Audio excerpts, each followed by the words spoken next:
What's up? I'm Jason Lee, a kiteboarder, a stand-up paddler, a hydrofoiler, a drone pilot, a private pilot, and an entrepreneur. I love traveling, taking video, photos, building drones, and all the gear involved with my business and hobbies. Join me on product reviews and adventures.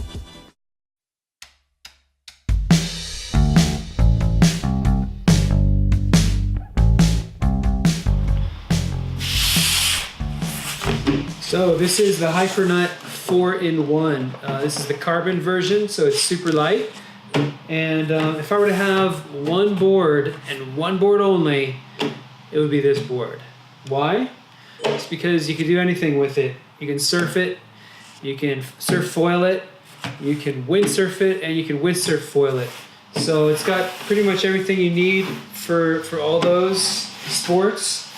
You've got a foot strap location here for foiling, you've got foot straps for windsurfing, and you've got back straps here for foiling as well, and you've got a universal plug mount track right here so you can put your sails in as well. So as you can see, it's got a lot of options for it.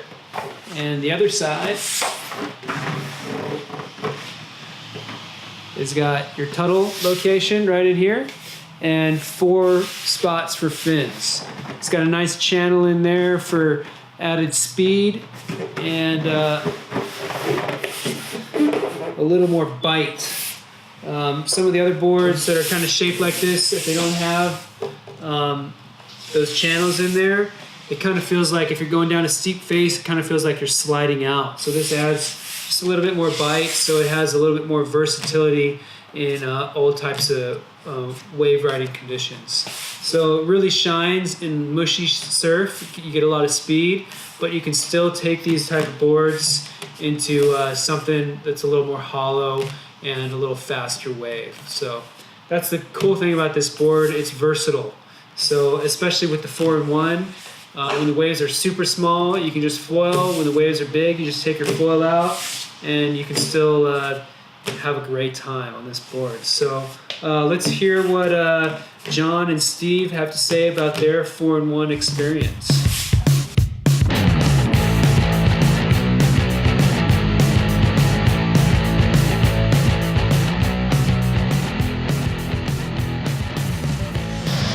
What's good about foiling? Yeah. Everything. So I got hooked by watching my friends, Jason Lee and Steve Neiswanger. They made it look like something was going on that I needed to do. So my choice was to buy the Hypernutt, which is actually a normal SUP, and it can convert to a foil board, because I was not sure how am I going to like this foiling. But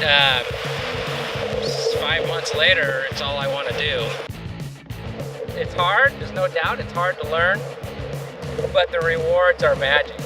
You know, foiling, out of all the sports I've done, foiling has taken over. It's the funnest thing I've ever done.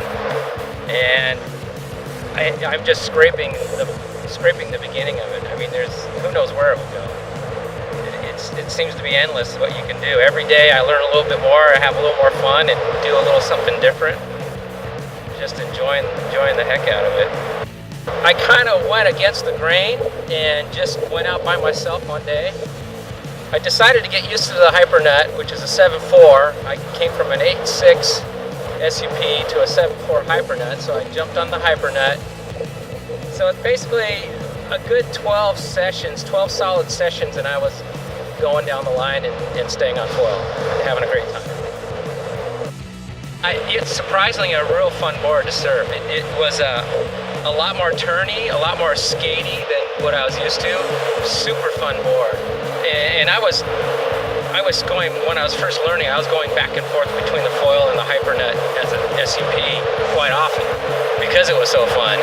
Super turny, comes off the lip effortlessly, and quite stable for a 7.4. I was really surprised how stable it was for paddling. So it was a plus, and depending on the conditions when you show up, if the waves are a little punchier or a little steep, just leave the foil off and go have fun with the Hypernutt. Definitely, it's very frustrating. Foiling is humbling when you're first learning. So when you feel like you're beaten and you're getting frustrated, take the foil off, go paddle out the Hypernut with regular fins and have fun again. It will bring everything back into perspective. Then the next day, start it all over. So yeah, take your time. It's very humbling. Basically, forget everything you learned about surfing because it's a new thing. It's a totally different ballgame. I'm using the GoFoil Iwa, which is pretty good. It's about their mid-range foil, I believe. It's good for my weight and my level of ability right now. I weigh 170, and I seem to get a lot of range out of it. I think at one point, as I push it into bigger waves, I'll go to the Kai foil, which is the next size down, which Jason Lee at Central Coast Kiteboarding sells all the foils, has them at the ready. So that would be my next choice, especially as winter's getting here and the surf's going to pick up. So my next choice would be to get a Kai foil and have the two.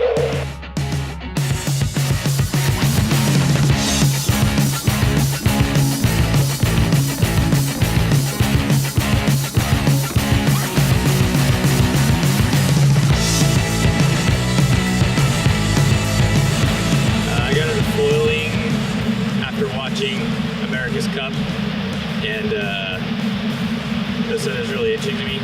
And I'm also a hang glider pilot, so I like to fly, and the whole aspect of that and to do it in the water just appealed to me. So I started doing it, kite surfing, kite foiling. That's how I originally got into foiling itself. The first experience on the Hypernut with the foil was actually really good. Surprisingly, I learned other foils before, which were a little tricky, and then as soon as I got onto the Hypernut, everything just felt solid, locked in. The placement of the foil was comfortable. The angle of attack, everything was super smooth, and actually helped me progress quite a bit just by changing to that board itself. All around, I think the Hypernut's really good for an all-around board. Even to a couple feet overhead is real nice. Super smooth, real snappy, cuts back like a charm. Going down the line, it's got a lot of speed. The quad really works out for that. Especially a little faster wave. Even on the small mushy waves, it gets into a wave nice. You can ride it like a little longboard if you want. I mean, it's like very versatile for the size and type of board that it is. The favorite aspect of foiling is it feels like you're literally flying on the water. Just like you see a pelican flying along the waves, that's what it feels like. It goes through your mind like, so this is what it feels like to be a pelican soaring across the wind on the waves. Smooth, feels like you're riding a cloud. So it's like almost like heaven, to me anyway. The hardest part of foiling in this area is probably finding the right wave. We have a lot of different types of waves here in the Central Coast. Some days it can be pitching, top to bottom, fast, woolly, which makes it really difficult to ride a foil until you actually get the knack of dropping into that steep wave and keeping the foil submerged.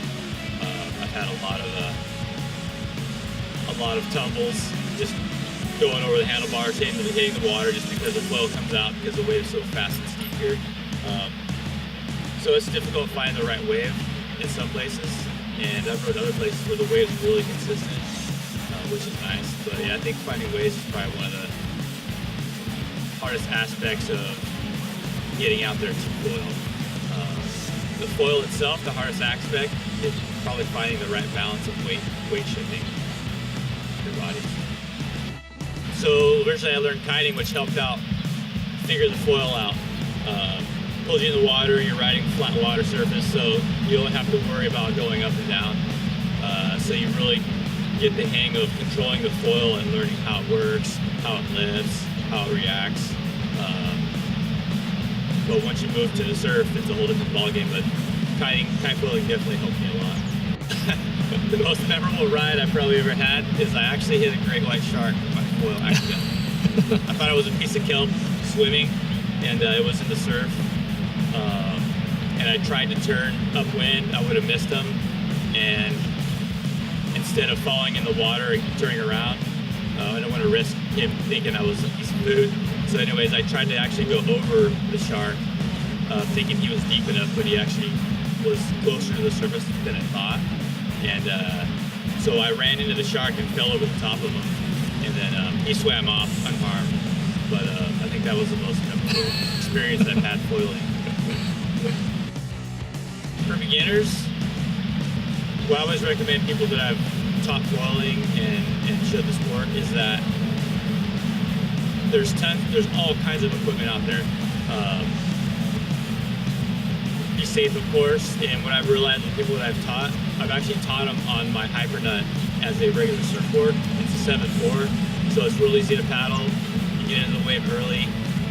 You're able to get up and feel the board out before you actually get it up on the foil, which helps out tremendously. Because you have very few seconds to learn and actually see what you're doing when foiling. Because once you come up, you just fall off, so you really don't get to learn. And having like a bigger, stable board like that helps you get into squishier, smaller, a little bit cleaner waves, and gives you that chance to stand on the board and actually feel your feet moving around before moving to like a really small surf style foil.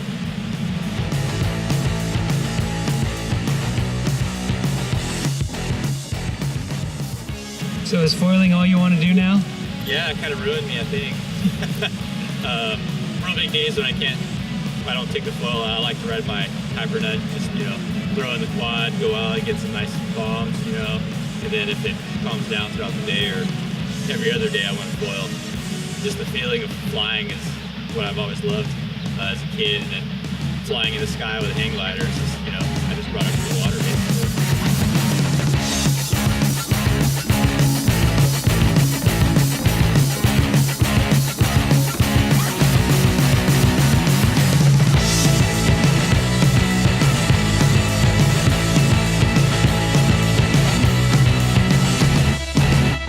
Yeah, can I put my wetsuit on now? Yeah, go get it on there and I'll get some footage of both you guys. All right.